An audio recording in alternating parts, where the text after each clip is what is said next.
भरोसा कर तो ईश्वर पर, तुझे धोखा नहीं होगा।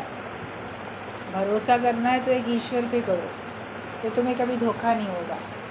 जगत वालों पे भरोसा करते हैं तो वहाँ से कभी धोखा मिल जाता है। कभी आप भरोसा करते हो तो आपको उससे लाभ भी मिलता है, क्योंकि विश्वास पर ही दुनिया टिकी हुई है।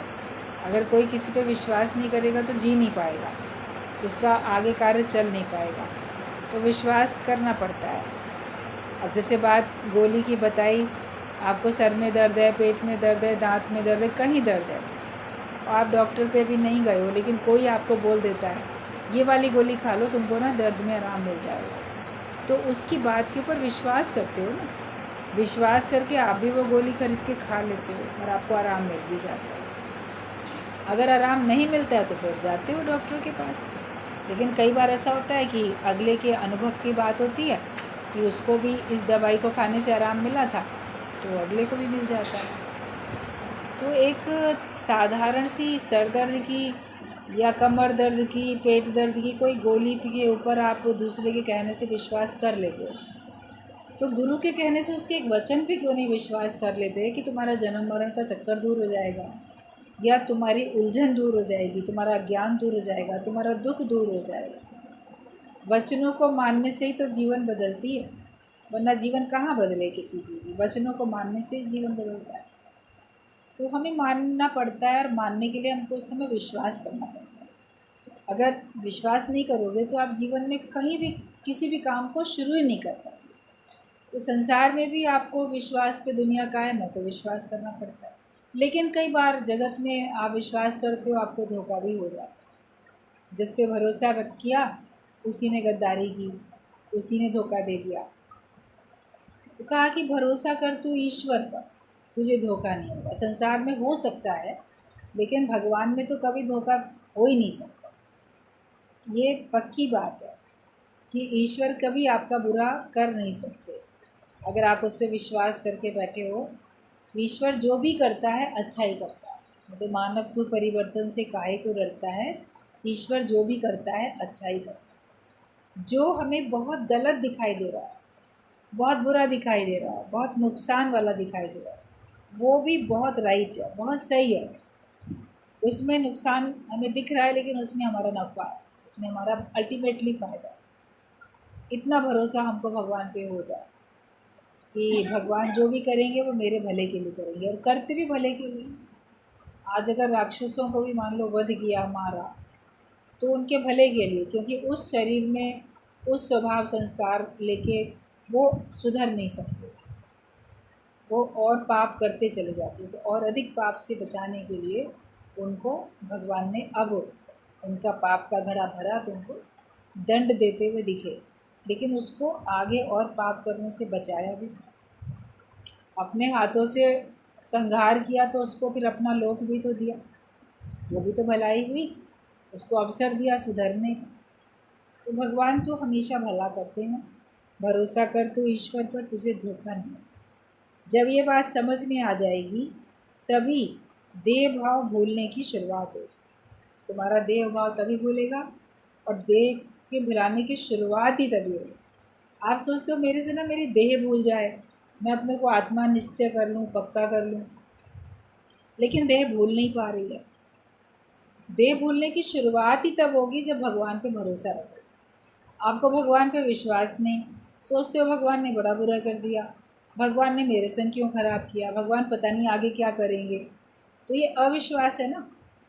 भरोसा कहाँ है? इसीलिए देह नहीं भूलती, अपनी देह नहीं भूलती, दूसरों की देह नहीं भूलती, क्योंकि हम उनके ऊपर, भगवान के ऊपर पूर्ण विश्वास नहीं करते। पहले भरोसा रखो, पहले विश्वास करो, फिर तुम्हारा अज्ञान निवृत्त होना शुरू हो जाएगा, फिर तुमसे तुम्हारी देह भूलनी शुरू हो जाएगी। तो जब ये बात निश्चय में आ जाएगी कि भगवान के ऊपर भरोसा रखने से धोखा नहीं मिलता, जब ये बात निश्चय में आ जाएगी तभी देह भाव भूलने की शुरुआत होगी। हर कोई भगवान को पाने की इच्छा रखता है, पर पहले ये जाने कि भगवान क्या है, कहाँ है, कैसा है। आखिरकार भगवान है क्या, भगवान है कहाँ, और भगवान कैसा है। उसके बाद किसने उसे पाया, किस किस ने उसको पाया, भगवान को कौन कौन भक्त थे, भगवान को प्राप्त हो चुके, ये भी तो उसके बाद ही तुमको समझ में आएगा। जिसने स्वयं जाना होगा वही दूसरों को भी बता सकेगा। सच्चा गुरु ही हमारा परमात्मा से मिलाप करा सकता है। उसने खुद पाया है तो वो दूसरे को प्राप्त करा सकता है। अभी आपने कोई जगह देखी होगी तब तो दूसरे को वहाँ ले जा पाओगे। आप ही ने नहीं देखी होगी जगह तो आप भी अंदाज से बोलोगे। आप उसको एकदम निश्चय से वहाँ पकड़ के लेके नहीं जा सकते कि चलो चलो वो जगह मेरी देखी हुई मैं ले चलता हूँ, गाइड बन के मैं तुम्हें ले चलता हूँ। तो जिसने भगवान को पा लिया वो तुमको बड़ी आसानी से ले जाएंगे भगवान तक, उससे मिलाप करा देंगे। लेकिन जिन्होंने भी खुद ही नहीं पाया, बोले हम भी मार्ग में चल ही रहे हैं, हम भी अभी पाने के लिए चल ही रहे हैं। तो जो खुद ही भटक रहे हैं तो दूसरे को क्या मार्ग दिखाएंगे। लेकिन जो मंजिल पे पहुंच चुका होगा ब्रह्म ज्ञानी, वही हमको उस मंजिल तक पहुंचा भी सकेगा। गुरु सच्चा उसे ही मानना चाहिए जिसके मिलने से मन में आनंद आए तथा जो निर्वासना हो, माया रहित हो और निर्बंधन। आप ब्रह्म ज्ञानी गुरु उसी को अपना गुरु मानो।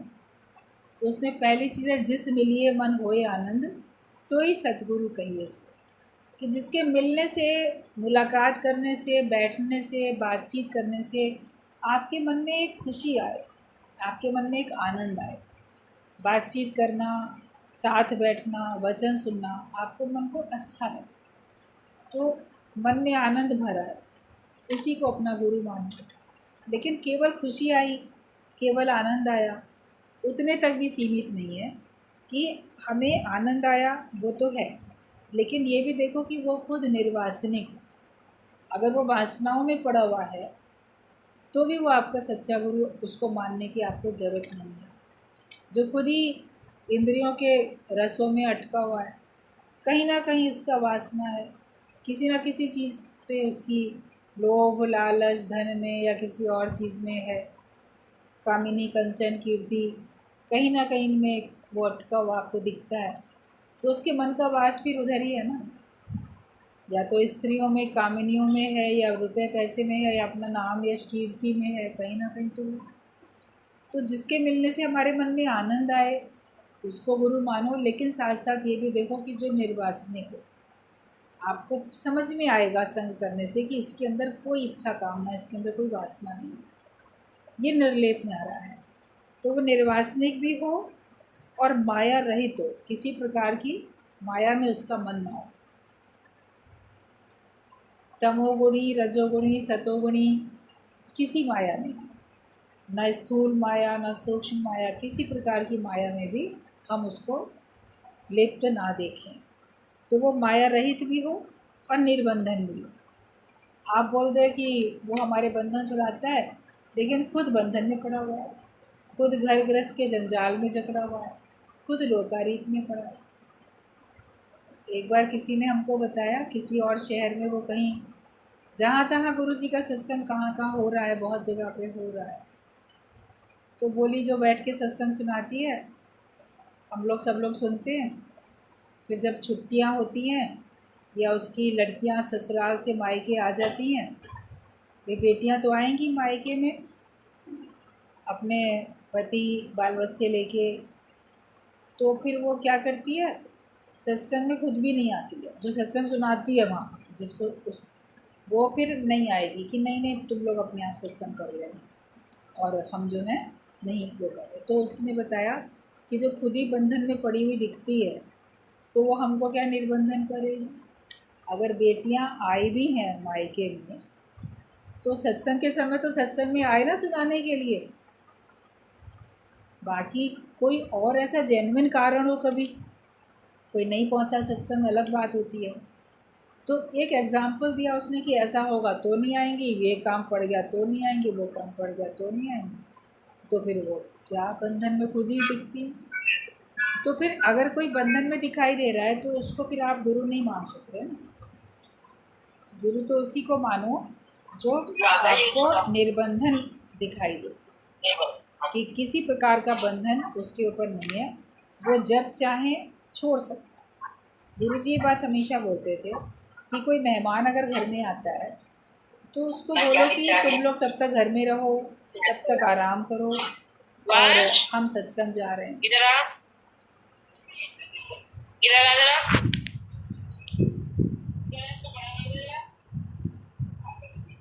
समझ भी नहीं आ रहा है ना। गुरु सच्चा उसे ही मानना चाहिए जिसके मिलने से मन में आनंद आए तथा जो निर्वासना हो, माया रहित हो और निर्बंधन।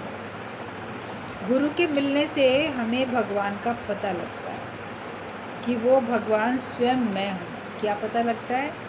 कि सो प्रभु दूर नहीं सो तू है, कि वो भगवान दूर नहीं है, वो तो तू ही है, तू उसका ही रूप है। ईश्वर अंश जीव अविनाशी। अपने को जीव मान के बैठे हो तो भी तो तुम ईश्वर का ही अंश हो, लेकिन अपने को ईश्वर का अंश ना मान के अपने को माया का अंश मानने लग जाते हैं। 5 तत्वों से देह बनी तो अपने को 5 तत्वों का अंश मानने लग जाते हैं। तो इसके लिए हमें स्वयं में अपने में भगवान है, ये बात पक्की करनी है। और ये बात पक्की तो ब्रह्मज्ञानी संत ही करा पाते हैं, ब्रह्मज्ञानी गुरु ही करा पाते हैं कि तत्व को देखो। शरीर तो सबके विनाशी हैं, माया में होने के कारण सभी के शरीर विनाशी हैं, लेकिन एक अविनाशी जो आत्मा है वो आत्मा ही परमात्मा का एक रूप है। परमात्मा मतलब पर में भी आत्मा, बाहर भी आत्मा, और एक आत्मा तुम्हारे अंदर स्वयं शक्ति के रूप में विद्यमान है, और परमात्मा बाहर शक्ति के रूप में विद्यमान है। तो शक्ति में तो कोई अंतर नहीं है। तो हमें गुरु के मिलने से ये बात पता लगती है कि वो भगवान स्वयं में है। हमने अपने संकल्प से ही सृष्टि की रचना की। संकल्प लय करें तो जगत ही नहीं बना है। अगर अपना ये जगत का संकल्प लय कर दो तो आप देखोगे कि जगत बना ही नहीं।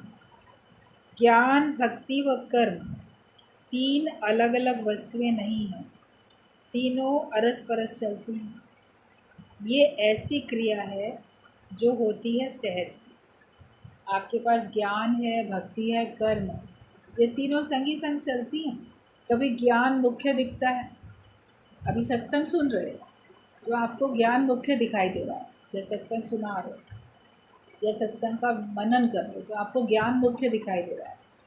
लेकिन इसमें आपका कर्म शामिल है कि आप कान से सुन रहे हो। सुनना भी तो एक कर्म हो गया, क्रिया हो गई ये भी एक। और हम आके बैठे, हमने कुछ कर्म किया तो हम सुन पा रहे हैं, तो ये इसमें कर्म भी हो रहा है। मन लगा रहे हैं, ये भी कर्म हो रहा है इसमें। और भक्ति की हम बड़ी प्रेम पूर्वक, श्रद्धा पूर्वक, विश्वास पूर्वक, भक्ति भावना से हम इस ज्ञान को सुन रहे हैं। अगर प्रेम ना हो तो मन ही नहीं लगेगा। कोई कितना भी अच्छा ज्ञान बोलता रहे, आप इधर सोचोगे, उधर सोचोगे, कुछ सोचो तो आपका मन लगने वाला ही नहीं। तो ज्ञान तो मुख्य दिखाई दे रहा है, लेकिन इसमें कर्म भी है और इसमें भक्ति भी है, जो कि पता नहीं चल रही।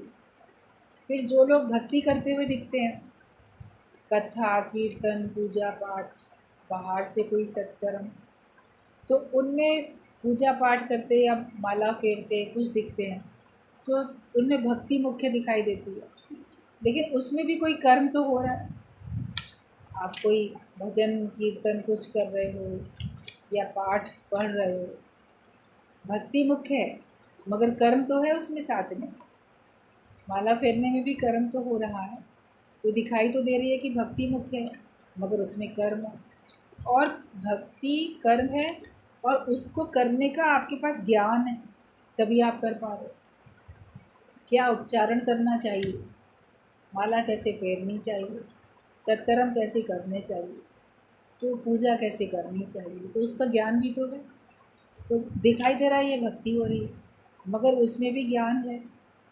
बिना ज्ञान के भी भक्ति भी कैसे करोगे, और उसमें भी कर्म है, तो वो रहता है। फिर कोई केवल हमें कहीं कर्म कांड कर्म करते हुए दिखाई देते तो मुख्य कर्म दिखता है, भक्ति नहीं दिखती।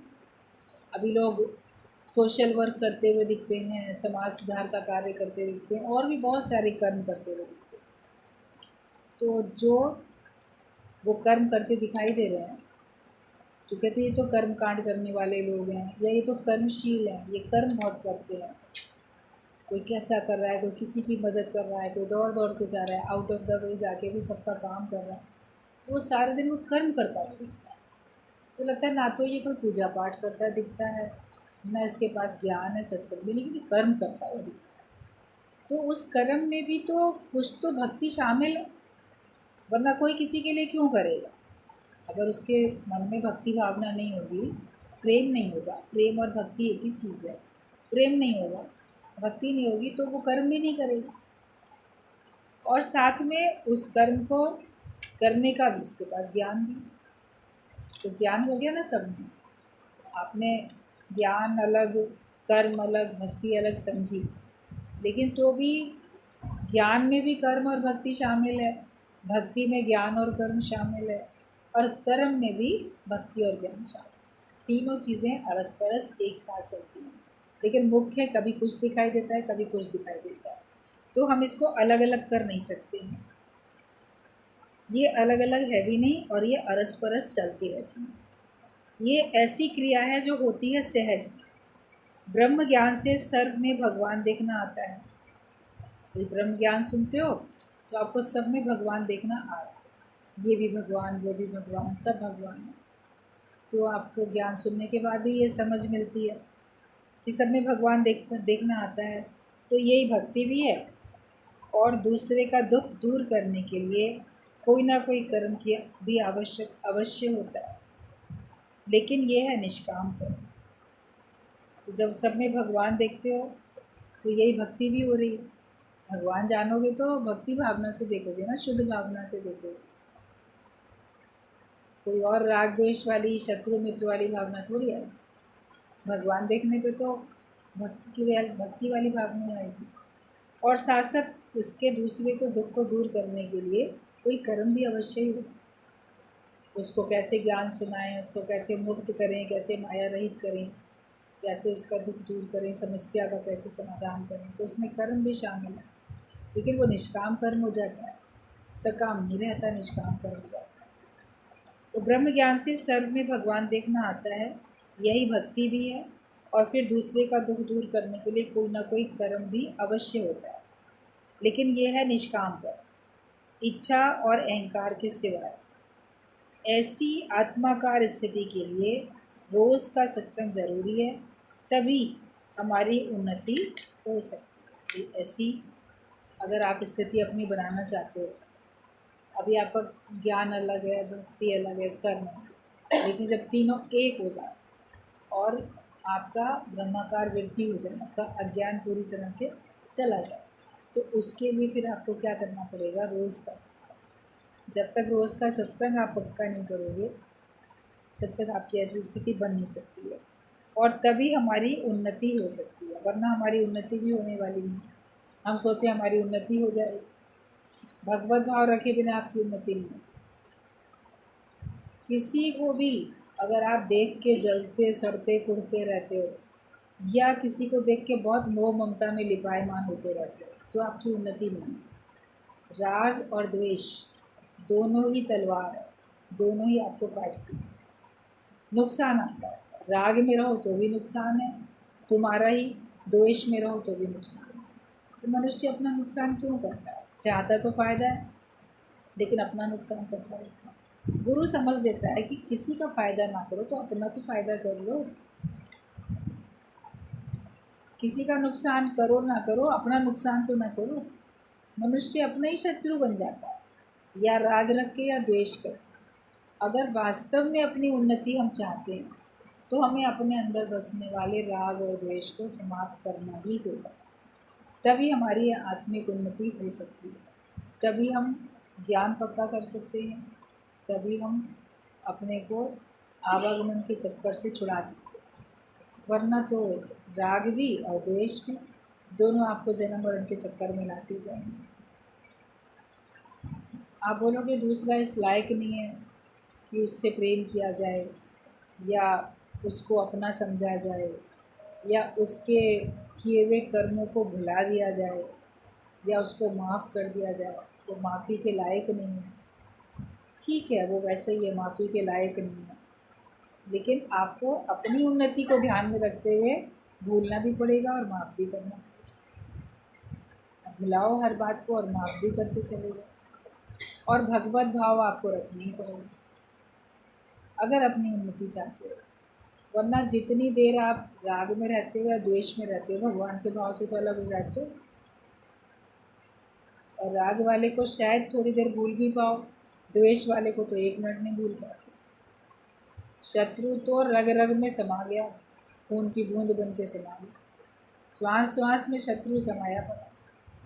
जिससे द्वेष है, श्वास श्वास में वही समाया। तो सोच लो, क्या हश्र होना है तुम्हारा खुद का भी, मनुष्य तन पाके भी और ब्रह्म ज्ञान सुन के भी अगर हम अपने पे कृपा ना कर पाए, इतना पुरुषार्थ नहीं कर पाए कि हम मुक्त हो जाए, तो व्यर्थ हुआ सत्संग सुनना भी और मनुष्य जन्म पाना भी।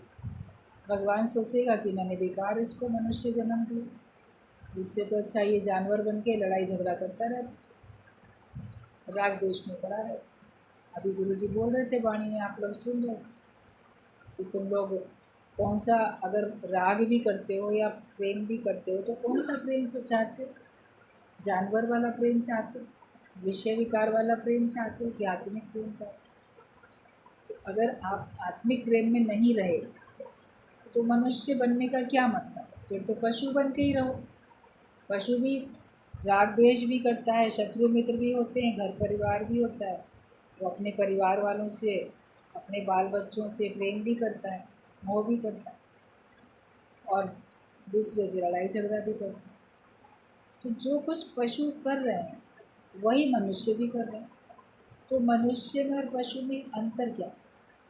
अंतर तो तभी होगा ना जब ब्रह्म ज्ञान तुम सुनोगे और ज्ञान के हिसाब से चलोगे, तब तुम्हारा अंतर पता चलेगा। अपनी कृपा की बहुत ज़रूरत है। गुरु तो कृपा कर ही रहा है, भगवान ने कृपा करी थी, लेकिन हमेशा अपना उद्धार और अपना सुधार वो ध्यान में रखो कि मुझे खुद को ब्रह्म ज्ञानी बनाना है। जो ब्रह्म ज्ञानी के लक्षण हैं, जो भगवान के भक्त के लक्षण होते हैं, भगवत गीता में सब लिखा हुआ है। सबके पास भगवत गीता है। कई बार सत्संग में पढ़ के उसका बहुत व्याख्यान, बड़ी व्याख्या की भी गई है, सबने सुना है और समय समय पे आगे भी सुनोगे। लेकिन घर में तो सबके है, नहीं है तो खरीद के लाओ, मार्केट में अवेलेबल है भगवत गीता, छोटी बड़ी कोई सी भी, किसी भी साइज़ की खरीद के ला सकते और उसको पढ़ो।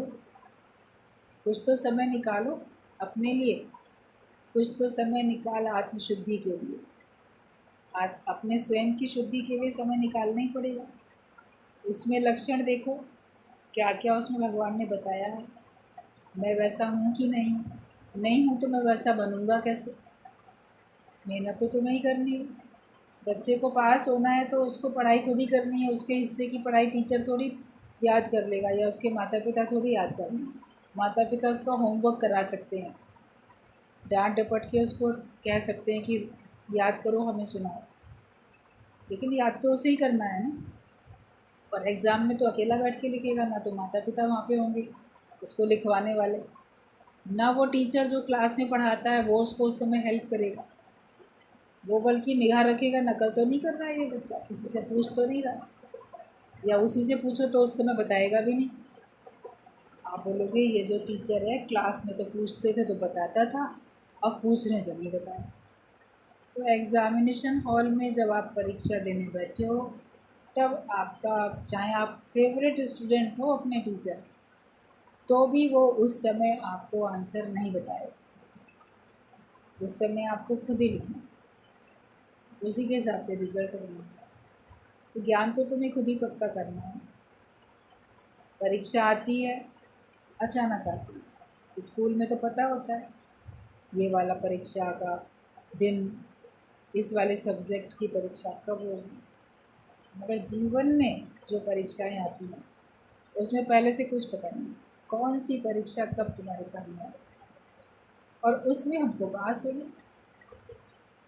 उस समय कोई मदद नहीं करेगी। उस समय जो तुम्हारे अंदर का ज्ञान होगा वो निकल के आएगा, जो ज्ञान तुमने पक्का किया होगा वही आएगा। तो ज्ञान सुनो और उसके ऊपर अपनी स्थिति बनाओ।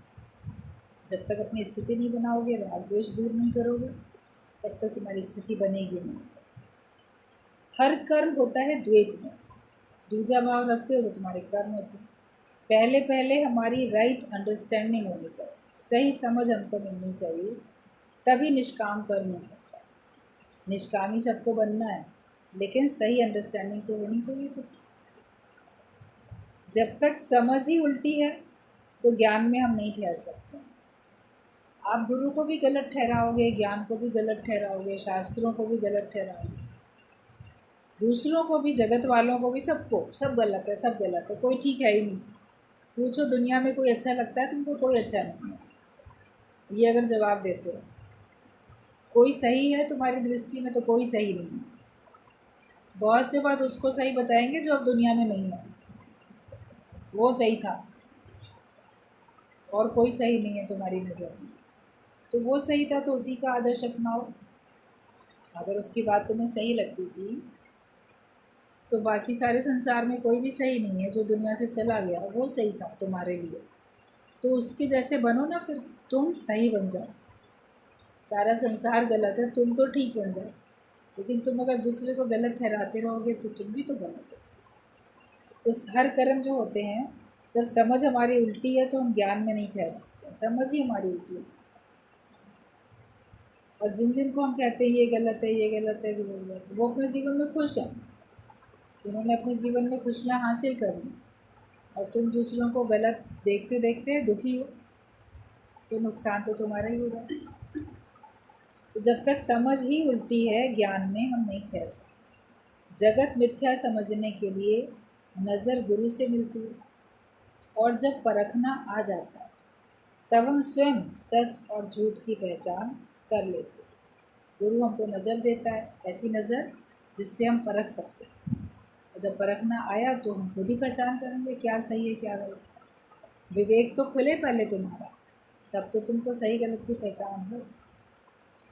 और भगवान ने बोला है भगवद गीता में कि मेरा भक्त चतुर है, वो अपना काम उतार के बैठता है। तो तुम अपना मुक्ति का तो निश्चय करके बैठो ना, पहले अपना काम उतार के तो बैठो। पहले अपने आप को ब्रह्म ज्ञानी बना लो, अपने आप को मुक्ति कर लो, उसके बाद दूसरों की तरफ देखना कि वो गलत है और मुझे उसको सुधारना है। पहले हम आप सुधरें, फिर और उनका सुधार करें। मैं ब्रह्म ज्ञानी हूँ कि नहीं, ब्रह्म ज्ञानी कैसा होता है, वैसा मुझे खुद बनना है। एक बार जिसने सच को जाना फिर वो उसे छोड़ नहीं सकता, और जिसने एक बार झूठ को समझ लिया वो फिर उसे ले नहीं सकता। आपको परख आ गई, जो सच है और जो झूठ है। तो जो सच आपको पता चल गया तो उसको फिर आप छोड़ोगे नहीं, और जिसको पता चल गया झूठ है ये, तो उसको आप कभी लोगे भी नहीं। परख तो होनी चाहिए। ब्रह्म सत्य है और जगत मिथ्या है, तो हम ब्रह्म को पकड़ लेते हैं, ब्रह्माकार वृत्ति में आ जाते हैं। और जगत मिथ्या है तो उस मिथ्या जगत को हम भूल जाते हैं, मिथ्या जगत को हम छोड़ देते हैं, उसके ऊपर कभी विश्वास भी नहीं करते, ना उसको जगत को हम प्राप्त करने की फिर कोशिश भी करते, क्योंकि हमने उसको झूठ समझ लिया। पहले वैराग्य आना चाहिए, फिर त्याग होगा। जगत में लोग क्या करते हैं, पहले घर गृहस्थ छोड़ के चले जाते हैं, त्याग करते, बाद में आश्रम में जाके ज्ञान पक्का करते हैं वैराग्य लेने के लिए। तो वैराग्य उनको आता नहीं, क्योंकि वैर भी है और राग भी है, दोनों चीज़ें हैं। तो वैराग्य कहाँ है? वैराग्य का मतलब है ना तुम्हारे अंदर वैर हो, ना तुम्हारे अंदर राग। वैराग, वैर भी नहीं, राग भी नहीं, तो उसको बाद में लेते हैं। जब सत्संग मिलता है तो पहले तुम्हारे अंदर वैराग्य आता है। तो घर में रहते हुए भी आप निर्लेप न्यारे होकर रहते हो, त्याग भावना में रहते हो, और जहाँ जो जितना ज़रूरी है बाहर से त्याग भी करके बैठते हो। ये नहीं कि हमेशा हम तो त्याग भावना में, त्याग भावना में रह के भी तो कुछ चीज़ों का बाहर से त्याग करना ज़रूरी होता है। आप लिबायमान रहो माया में और बोलो हम तो त्याग भावना में रहते हैं, भावना तो वो त्याग वाली, मगर जो कुछ बहुत सारी कर्म है जिनको आपको स्थूल रूप से भी त्यागना पड़ता है। तो पहले वैराग्य आना चाहिए, फिर त्याग होता है। सहज रूप से त्याग हो जाएगा। अगर हमने वैराग्य के बिना त्याग किया तो वो खराब है, हमें शांति नहीं दे सकता। वैराग्य के बाद का त्याग भी कोई स्वरूप से त्याग नहीं है, बल्कि अंदर की आसक्ति का त्याग। आपने वैराग्य के बाद जो त्याग किया, बाहर से आप स्वरूप से नहीं त्यागोगे, घर गृहस्थ को, परिवार वालों को या संसार को। अब शरीर से वैराग्य आया तो क्या शरीर को नष्ट कर दोगे? वो तो जब तक आयु है तब तक रहेगा ही रहेगा। तो वो बाहर से नहीं, उसका स्वरूप से त्याग नहीं हो सकता। मान लो आप सोचो कि माया मिथ्या है, तो अपने बैंक बैलेंस, गहने, कपड़े सब हटा के दे बांट थोड़ी दोगे कि हमको त्याग करना है इसका। आप उसका स्थूल रूप से, स्वरूप से त्याग नहीं कर सकते, लेकिन अंदर से उसका त्याग हो जाता है कि मेरा उसके ऊपर सुख आधारित नहीं। ये बात पक्की हो जाती है कि वैराग्य के बाद का त्याग भी कोई स्वरूप से त्याग नहीं है, बल्कि अंदर की आसक्ति का त्याग। ज्ञान का प्रकाश करने से हर वस्तु हमें सुख देती प्रतीत होती है। कोई भी वस्तु, चाहे जड़ हो या चेतन, हमारे सुख के लिए बनी है। जब तक अंधेरा होता है, उन्हीं से हम ठोकर खाते रहते हैं। इसलिए ज़रूरी है जीवन में ज्ञान की रोशनी। अगर आप किसी कमरे में अंधेरे में जाओ तो वहाँ पे आप ठोकर खाओगे। कहीं मेज़ है, कहीं कुर्सी, कहीं पलंग, कहीं अलमारी, कुछ ना कुछ है, अंधेरे में ठोकर लगती रहती है। लेकिन जब रोशनी हो जाती है तो ठोकर खाने से बच गए। जीवन में ज्ञान का प्रकाश होना बहुत ज़रूरी है। वो होगा तो आप ठोकर खाने से बच गए, नुकसान उठाने से बच जाए। तो हर एक को पहले ज्ञान, उसको लास्ट के लिए रख दिया सब लोगों ने। बुढ़ापे में लेंगे ज्ञान, सारी ज़िंदगी ठोकर खाएंगे, सारी ज़िंदगी दुखी रहेंगे, सारी ज़िंदगी कर्म बनाएंगे, अपने खाते में बहुत सारे कर्म इकट्ठे कर लेंगे, अच्छे या बुरे, और फिर बोलेंगे अब ज्ञान। तो सारी ज़िंदगी मन की जैसी आदत पड़ी तो लास्ट में भी मन को आपको साधने में कठिनाई तो आएगी। आदत है वो, तो मन बार बार माया में जाएगा। तो पहले ही ये ज्ञान पक्का करो ताकि हम दुख उठाने से और ठोकर खाने से बच जाए। और जब ज्ञान का प्रकाश हो जाता है तो फिर कोई हमारे जीवन में दुख भी नहीं रहता, जब भी ज्ञान का प्रकाश हुआ। जो ज्ञानी है वो फिर दुखी नहीं होता। अगर दुखी है तो वो ज्ञानी नहीं है।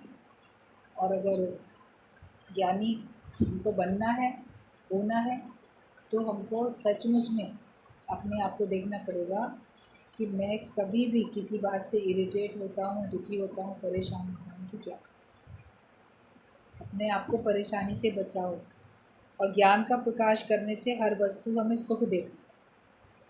फिर आपको लगेगा ही नहीं कोई व्यक्ति मुझे दुख देता है या कोई वस्तु मुझे दुख देती है, कोई परिस्थिति मुझे दुख देती है। अंदर ज्ञान का प्रकाश है, जैसे एक एनलाइटमेंट अपने अंदर आ चुका है, एक बोध हो गया, सही समझ मिली तो हमें सही चीज़ का बोध होगा। फिर आप देखोगे कि आपके अंदर में ऐसा प्रकाश भर गया ज्ञान का कि अब सब चीज़ आपको असलियत में क्या है वो दिखाई दे रही है। फिर हर एक से आपको सुख लेना आ जाए, हर व्यक्ति से, हर वस्तु से, हर परिस्थिति से आपको आनंद मिलेगा। कहते हैं ना, जंगल में मंगल होगा। जैसे कि मन खुश होता है तो आप कहीं भी चले जाओ तो वहाँ आपको उसी में अच्छा लगता है। खुश होते हैं, आपस में हंसेंगे, बोलेंगे। बिल्कुल बियाबान जंगल है, चट्टानें हैं, कोई फूल पौधे भी नहीं है, तो भी आप देखोगे कि आपको हर तरफ से उसमें भी खुशी मिलेगी, क्योंकि आपके अंदर ज्ञान का प्रकाश है। तो अपने को ज्ञानवान बनाओ तो हर परिस्थिति आपको सुख देने वाली बनेगी। आप कभी नहीं कहोगे ये व्यक्ति मुझे दुख देता है, इस सामान से मुझे दुख मिलता है, इस परिस्थिति से मैं दुख जाऊँगा। कभी आप नहीं बोल पाओगे, क्योंकि हर एक से आपको सुख मिलेगा।